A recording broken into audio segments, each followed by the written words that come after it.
अस्सलामुअलैकुम वरहमतुल्लाहि वबरकातुहू। आज मैं उन लोगों को अमल बताना चाहता हूँ जो अमूमन काम कर कर कर थक जाते हैं, थकावट हो जाती है।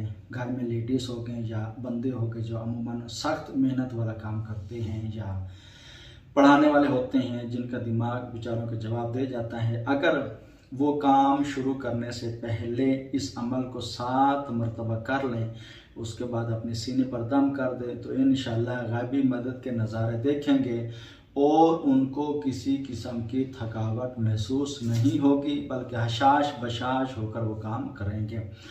अगर आपने हमारे चैनल को सब्सक्राइब नहीं किया तो सबसे पहले हमारे चैनल को सब्सक्राइब करें, बेल आइकॉन को ऑल नोटिफिकेशन पर ओके करें, हमारी वीडियो को लाइक और शेयर भी ज़रूर करें। वजीफ़ा ये है या सुबूहन या कुद्दूसन या गफूरु या वदूदु।